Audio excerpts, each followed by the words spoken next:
January 31st, 1942. 20:47 hours. Indian Ocean. The deck of the USS Saratoga shudders, once, then again. Two deep underwater thuds that roll through steel like distant thunder. For a heartbeat, everything freezes. Sailors drop what they're holding. The carrier's lights flicker. Then the sound hits. A metallic roar rising from the port side as seawater rips through ruptured compartments. A torpedo strike. Klaxons erupt, boots hammer metal grating. Somewhere below, a damage control team coughs through black smoke as they force a hatch closed with their shoulders. The smell is unmistakable. Oil, hot wiring, and the sharp sting of seawater flooding where it should never be. Above decks, Captain DeWitt C. Ramsey grips the rail, knuckles white. The Saratoga is wounded, listing, slowing, bleeding speed she can't afford to lose. The carrier's heartbeat, its engines, thump unevenly, echoing like a dying drum. A sailor shouts through the wind. "Engine room 3 is flooding. We're losing power." And in those first frantic minutes, one truth spreads through the crew like a cold ripple. They are hundreds of miles from safe harbor, and a 43,000-ton carrier doesn't limp home on hope. The ocean seems too quiet now, eerily flat, as if even the waves are holding their breath. Sharks circle in the dark below. Enemy aircraft, the crew fears, won't be far behind. The Saratoga is still afloat, but barely. And at this moment, no one knows how long she'll last. Below the horizon, unseen in the black, a small vessel begins changing course, its engines grinding, its captain unblinking. A tugboat built for harbors, not open ocean. Its name? USS Hopi. And the fate of one of America's largest warships is about to rest on that unassuming little hull. Spray slams against the wheelhouse windows of the USS Hopi as she heaves through black swells. She's barely 100 feet long, a compact mass of steel and stubbornness, built for nudging battleships around quiet harbors, not braving the open Indian Ocean during wartime. But tonight, Lieutenant J.C. Jim Garvey, her commanding officer, stands over the chart table, jaw locked. A battered signal dispatch lies beneath his hand, the ink still smudged from the courier's fingers. Torpedoed, Saratoga dead in the water, all available vessels divert. Garvey looks out into the dark. Somewhere ahead lies a burning carrier the size of a small town, and his job, insane as it sounds, is to help save her. "Sir," his helmsman mutters, "we're the smallest ship for 100 miles. Garvey doesn't answer, because he knows the truth. The Hopi wasn't designed for this. Not for open ocean towing, not for enemy waters, not for hauling 43,000 tons of crippled carrier through the shark-infested dark. But no one else is close enough. No one else is fast enough. And in the silent gaps between the wind, Garvey keeps hearing something the dispatch didn't say outright, but everyone understands. If the Saratoga sinks, it's not just steel lost, it's aircraft, pilots, a symbol, a blow the Pacific Fleet can't afford. Hours later, the Hopi's lookout finally spots it. A black shape on the horizon, barely visible against the moonless sky. The silhouette is wrong, listing, hurt, smoke ghosts upward and disappears into the night. The Saratoga. As the tug approaches, the size difference becomes absurd. The carrier rises like a cliff face, towering over the little tug until Hopi looks like a child's toy drifting beside a wounded giant. Over VHF radio, a chief's voice crackles through. "Are you sure you can tow her?" Garvey stares up at the steel mountain above them. "I don't know," he replies, "but we're going to try." His crew exchanges uneasy looks. You can almost feel what they're feeling, that mixture of pride, fear, and disbelief, because they all know the same thing. One wrong shift in the swells, one snapped hawser, and the Hopi could be pulled under before anyone can shout a warning. Yet they begin preparing lines, bracing their small deck for the impossible, because impossible is all that's left. And as the first tow cable is hauled up toward the carrier's wrecked stern, a lookout on the Saratoga suddenly erupts. "Aircraft! Incoming from the north!" The night is about to get worse. The first engine whine cuts through the wind like a razor thin, rising, unmistakable. Sailors on the Saratoga look up, squinting into the dark as tiny shapes break from the clouds. Japanese reconnaissance planes. More will follow, they always do. On the Hopi, the deck crew freezes mid-line, tow cable half secured. For a moment, all you hear is the ocean slapping against steel.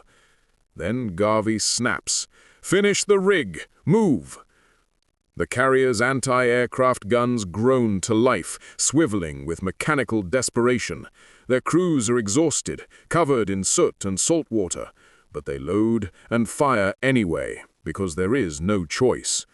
Tracers arc into the night, thin lines of fire reaching for shadows. Hopi has no such firepower. Her only defenses are speed and prayer.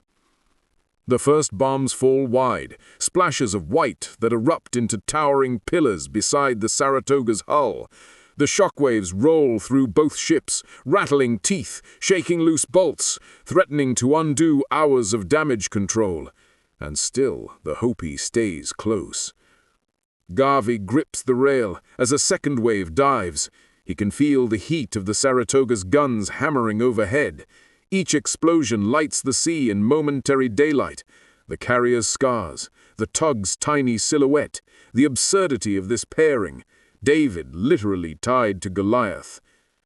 A sailor on the Saratoga shouts down at the tug crew, voice raw from smoke. "Get clear! You don't have to stay in the blast zone!" Garvey shouts back, "If we break tow now, she dies!" And that's the truth. Without the tow rigged, the Saratoga is helpless, drifting, wounded, ripe for the kill. A bomb hits close, too close. A wall of water slams down onto the Hopi's bow. For a second, the tug disappears beneath foam and spray, swallowed whole. You almost feel it, the cold shock, the violent heaving motion, the sickening tilt as her engines fight to keep her upright. But she surfaces again, coughing smoke from her funnel like a living thing refusing to drown. Finally, the enemy planes peel away, fuel low, mission unfinished. The sky goes quiet. And in that silence, the Saratoga's captain speaks the words no one wanted to hear over the radio. "Hopi, her engines are failing. If we can't move soon, we'll have to begin abandoning ship." Garvey steps into the wheelhouse. "Start the tow." His voice doesn't shake, but his hands do. The first jolt hits like a hammer. As the Hopi throttles forward, the tow cable goes rigid, stretching, humming, vibrating with a deep metallic growl that echoes across both decks. For a moment, nothing happens. The Saratoga doesn't budge. She is too big, too heavy, too wounded. Then the tug's engines roar again, overstraining, pushing far past comfort, far past safety.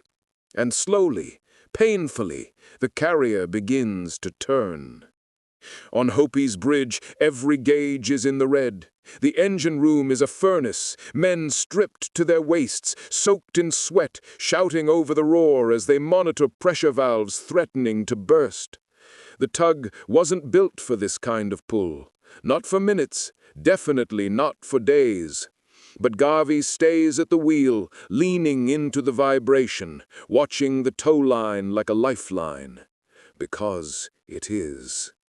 Bit by bit, the tug drags the massive carrier into motion. Barely 2 knots, sometimes less. but its movement. In the vast emptiness of the Indian Ocean, that feels like a miracle. Hours pass, then a full day. Salt crusts on faces. Coffee goes cold before anyone can drink it. The ocean becomes a grinding test of will, waves slamming into the tug like open palms trying to shove her aside. At night, the stars blur with exhaustion. The deck lights on the Saratoga flicker weakly like a city in blackout. Yet the tow continues, mile after agonizing mile. Sharks shadow beneath both ships, following the trail of oil the carrier leaves behind. Their fins slice the water beside Hopi, silent, patient. It's a reminder. One wrong swell, one broken line, and the ocean will swallow everything. Then the weather turns. A swell begins rising from the southwest, slow at first, then bigger, louder, angrier. The Hopi starts pitching hard, her bow slamming into walls of water that crash over her deck. The cable groans, stretching to its limit. Every time the tug drops into a trough, the tow line threatens to snap. If it does, the recoil could slice a man in half. On the Saratoga's deck, sailors watch in helpless silence. The little tug is nearly disappearing in the storm, swallowed by waves far taller than her bridge. A chief aboard the carrier mutters, almost to himself, "If that tug breaks loose, we'll never see her again." Midway through the night, one massive wave hits Hopi with the force of a fist. The tug rolls, far over, too far. Tools crash, a man is thrown to the deck. The wheel jerks from Garvey's grip as every light flickers. For a terrifying second, it seems the Hopi will capsize. But somehow, impossibly, she rights herself, limping, battered, but alive. Garvey stares forward, water dripping off his cap, breathing hard. He says quietly, "We keep going, because there is no other choice." By dawn, the storm breaks. The sea calms, and ahead, just barely visible on the horizon, the outline of land. Safe water. Only one question remains. Will the Hopi hold together long enough to reach it? By the third day, the Hopi is running on grit alone. Her engines knock with a dull, exhausted rhythm. The bulkheads tremble under constant strain. Every metal surface feels hot to the touch. Crewmen speak in hoarse whispers, their eyes ringed with fatigue. The Saratoga looms behind them, still wounded, still bleeding oil, but alive. And then, just after sunrise, the radio crackles. "Hopi, this is Saratoga. We have harbor vessels en route. You're almost home." Almost. The word hits harder than the storm ever did. As the coastline sharpens into view, sailors gather along the Saratoga's rails, hundreds of them, leaning over to watch the tiny tug, pulling them towards salvation. Some hold mugs of cold, forgotten coffee. Others rest bandaged arms along the railing. All are silent. They know what they owe this little ship. And by now, word is spreading across the fleet. Dispatchers are staring at their papers in disbelief. A harbor tug, designed for calm bays and short hauls, has towed a crippled aircraft carrier more than 600 miles through hostile waters, storms, and air attacks. A feat no one had ever attempted. A feat no one has ever repeated. As the two ships enter safe waters, harbor tugs rush out to assist. But for several long minutes, no one moves to take Hopi's line. No one wants to break the connection. It's as if the entire Navy is silently acknowledging what the crew already knows. The Hopi earned the right to finish this. Slowly, carefully, Garvey guides the carrier toward anchorage. The final meters slide by in near silence, the kind of reverent hush usually reserved for chapels and funerals. And when the Saratoga's massive anchor finally plunges into the clear blue water, A cheer erupts across her decks. Some men shout, some clap, some simply sit down where they stand, too tired to celebrate, but relieved beyond measure. On the Hopi, Garvey lets out the breath he's been holding for days. His crew glances at one another, torn between pride and disbelief, because only now does the scale of what they've done begin to sink in. They didn't just tow a ship. They saved a symbol. They saved thousands of lives. They saved a fleet that desperately needed the Saratoga to fight another day. In the years that followed, admirals, historians, and sailors would all say the same thing. No tug had ever done anything like it, and none ever would again. But in that moment, the Hopi's men aren't thinking about legacy or glory or history. They're just watching the sunrise break across the carrier's wounded hull, gold light touching steel that should have been at the bottom of the ocean, and realizing the truth.